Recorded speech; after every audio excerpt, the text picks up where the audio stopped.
UPSC civil service examination की तैयारी कर रहे मेरे डियर आईएएस फ्रेंड्स, एक बिहारी सब पे भारी परिवार में यूपीएससी सिविल सर्विस एग्जामिनेशन के honest and successful exam based preparation के लिए जो हमने मैराथन क्लास शुरू की है, उनके इकोनॉमिक्स क्लास में मैं आपका वेलकम करता हूँ। फ्रेंड्स, अभी हम लोग मनी एंड बैंकिंग चैप्टर पर बातें कर रहे हैं, उसके अलग-अलग पार्ट पर। आज हम लोग बॉन्ड्स के ऊपर बातें करेंगे मनी एंड बैंकिंग में। आप अक्सर सुनते होंगे कि कॉरपोरेशंस या गवर्नमेंट बॉन्ड्स जारी करती है। फॉरेन बॉन्ड्स भी होते हैं, डोमेस्टिक बॉन्ड्स भी होते हैं, अलग-अलग तरीके के बॉन्ड्स जारी करती है। ये आप अक्सर सुनते भी होंगे, न्यूज़पेपर्स में पढ़ते भी होंगे। तो ये बॉन्ड क्या है? इस बॉन्ड पर क्वेश्चंस अक्सर प्रीलिम्स में पूछे जाते हैं और ख़ास करके इसके फीचर्स के ऊपर। तो फ्रेंड्स, आइए देखते हैं कि बॉन्ड्स क्या है, इसे समझने की कोशिश करते हैं। इकोनॉमिक्स एक ऐसा पार्ट है friends UPSC civil service exam का, जिसके क्वेश्चंस अगर आप देखेंगे, वो चाहे प्री के हों, चाहे मेंस के हों, और ख़ास करके मैं प्री की बात करना चाहूँगा। तो वो जो है प्योरली मुझे लगता है कि अंडरस्टैंडिंग बेस्ड ही पूछा जाता है। अगर आप ध्यान से देखेंगे क्वेश्चंस को, तो जो यूपीएससी ने पूछ रखे हैं, वो डायरेक्ट पूछता ही नहीं है। आपको बुक्स में ऑप्शंस वैसे मिलेंगे ही नहीं, जो अगर आप क्वेश्चन देखेंगे तो। वो उस टॉपिक को पकड़ता है, उसमें अलग तरीके के कुछ अंडरस्टैंडिंग बेस्ड स्टेटमेंट्स वो पहले तो क्वेश्चन में फिट करेगा, और फिर उसी तरीके के ऑप्शंस वो ऐसे गढ़ता है कि जिसके लिए आपको अलग से प्रैक्टिकली सोचने की ज़रूरत पड़ेगी कि अगर ये टॉपिक है, इसका ये कॉन्सेप्ट है, तो ये बाज़ार में, मार्केट में किस तरीके से अप्लाई हो रहा है, कैसे काम करता है, इकोनॉमी में कैसे फंक्शन करता है, उस तरीके के जो कॉन्सेप्ट होते हैं अंडरस्टैंडिंग वाले, उस पर जाकर वो पूछता है। इसीलिए इसे जो है आप समझने की कोशिश करेंगे, समझेंगे तभी बात बन पाएगी। याद करने से इसमें मुझे नहीं लगता कि किसी भी तरह की आपको हेल्प हो सकती है। तो फ्रेंड्स, जब भी आप इकोनॉमी पढ़ें, तो उसे समझने की कोशिश करें। आइए फ्रेंड्स, समझने की कोशिश करते हैं कि ये बॉन्ड्स क्या है। बॉन्ड्स आर डेब्ट इंस्ट्रूमेंट्स। डेब्ट मीन्स हम जानते हैं कर्ज लेना, उधार लेना। तो ये इस तरीके के इंस्ट्रूमेंट्स होते हैं जिसकी मदद से कर्ज लिया जाता है। Governments and corporations use bonds to borrow money. Government भी जारी करती है, कॉरपोरेशंस भी जारी करते हैं, जो बिजनेसमैन इंडस्ट्रियलिस्ट होते हैं वो भी बॉन्ड जारी करते हैं।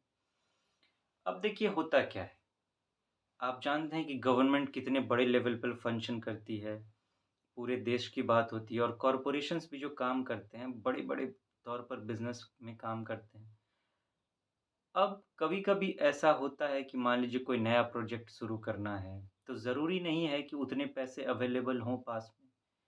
तो उसके लिए उन्हें क्या करना पड़ता है, कर्ज़ लेने की ज़रूरत पड़ती है।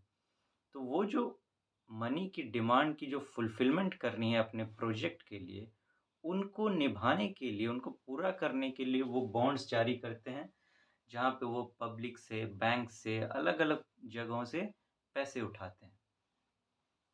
Issuers of bonds need to pay determined interest to investors and hold money on maturity. जो भी बॉन्ड के इशूअर्स हैं, जो बॉन्ड इशू करते हैं, उनको क्या करना होता है, एक निश्चित इंटरेस्ट देना होता है उनको, जिससे वो पैसे उठाते हैं। प्लस जितना पैसा उन्होंने उठाया है, वो तो उनको पूरा का पूरा मैच्योरिटी पे देना ही पड़ता है। एक पीरियड के लिए लेते हैं, एक ख़ास पीरियड के लिए उठाया कि मान लीजिए एक कॉर्पोरेशन है, उसी ने किसी से 1 करोड़ रुपए उठाया कि मैं आपको 5 साल के बाद वापस कर दूँगा। तो 5 साल के बाद वो 1 करोड़ तो देगा ही, साथ में शुरू में ही कुछ इंटरेस्ट का करार किया जाता है कि हम आपको इतना इंटरेस्ट भी देंगे, तो इंटरेस्ट का पैसा भी जोड़ के वो 1 करोड़ के साथ वो इंटरेस्ट का पैसा भी देता है। मान लीजिए 10% उसने कहा कि मैं हर साल आपको इंटरेस्ट दूँगा। तो 50 लाख वो एक्स्ट्रा भरेगा। तो इस तरीके से बात होती है बॉन्ड्स में। अब देखिए कोई आपको पैसे क्यों देगा बेमतलब का? आपका कोई फ्रेंड, रिलेटिव तो है नहीं। अब फ्रेंड रिलेटिव को भी आज तक अब ये होने लगा है कि हम लोग ऐसे पैसे नहीं देते, कहीं आश्चर्य लगता है कभी-कभी सुन के। ख़ैर, ज़माना बदल गया है, अब सब कुछ पैसे पर चल रहा है। तो वो वो पहले तो यही जानना चाहते हैं कि हम आपको पैसे देंगे तो बदले में हमें क्या मिलेगा?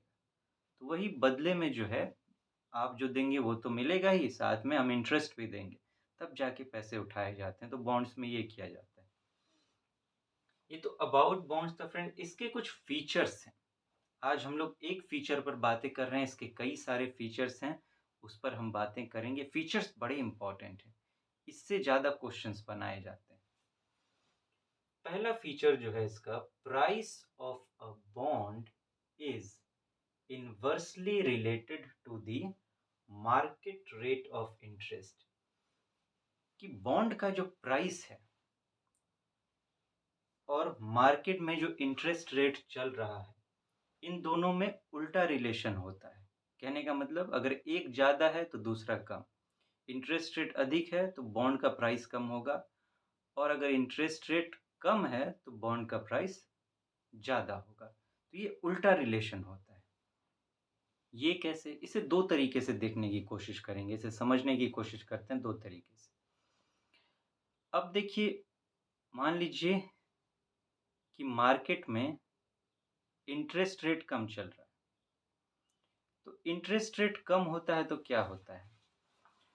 अब मान लीजिए बैंक लोन देती है, तो अगर इंटरेस्ट कम होता है तो लोग ज़्यादा लोन उठाते हैं ना?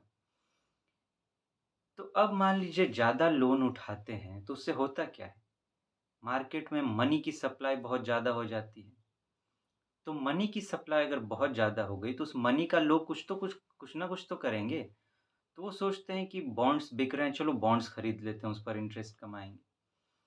तो अब बहुत मनी सप्लाई हो गई मार्केट में। अब वो सारे गए बॉन्ड खरीदने के लिए। लेकिन अब उतना बॉन्ड है ही नहीं कि उतना मनी लिया जा सके। तो वो सोचने लगते हैं, जैसे कि हम हमेशा बात करते हैं कि मार्केट तो प्रॉफ़िट पर काम करती है। अब जो बॉन्ड जारी करने वाले हैं, उन्हें क्या है? उन्हें तो एक एक्स्ट्रा प्रॉफ़िट मिलने जा रहा है कि अरे! इतने सारे लोग खरीदने के लिए आ गए।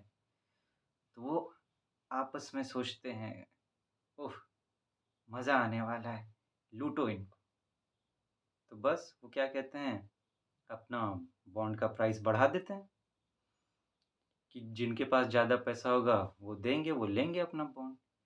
तो हुआ क्या? इंटरेस्ट रेट घटा, मनी सप्लाई बढ़ गई। मनी सप्लाई बढ़ गई तो बॉन्ड की डिमांड बढ़ गई। अब बॉन्ड की डिमांड बढ़ गई तो बॉन्ड का प्राइस भी बढ़ गया। तो इंटरेस्ट घटा, प्राइस बढ़ा। ये एक तरीके से है। इसी को एक दूसरे तरीके से भी समझ सकते हैं। जैसे यहाँ हमने बात की कि ये जो भी बॉन्ड जारी करते हैं गवर्नमेंट और कॉर्पोरेशंस, उसको एक इंटरेस्ट देना पड़ता है इन्वेस्टर्स को। तो अब वो होता क्या है?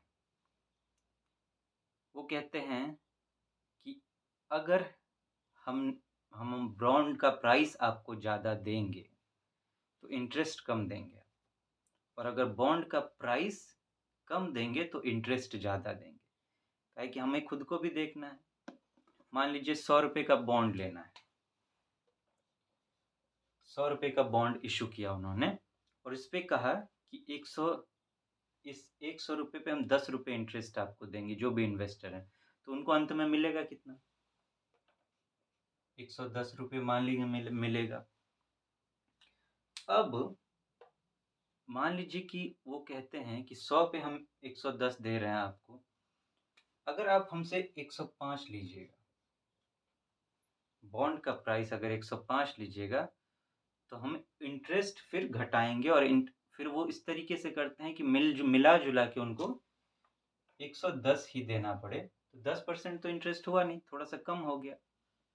तो इस तरीके से भी दूसरे तरीके से फंक्शन करती है, अगर इस कॉन्सेप्ट को लेकर बात करें तो। ये दोनों तरीके से आप समझने की कोशिश करेंगे कि बॉन्ड का जो है प्राइस जो है इंटरेस्ट के हिसाब से कैसे अप डाउन होता है, कैसे इनवर्स रिलेशन है दोनों में। तो फ्रेंड्स आज हम लोग यहीं रुक रहे हैं, फिर आगे फीचर्स पर बातें करेंगे बॉन्ड्स के। तब तक आप अपना ध्यान रखें। Thank you so much. Have a nice day.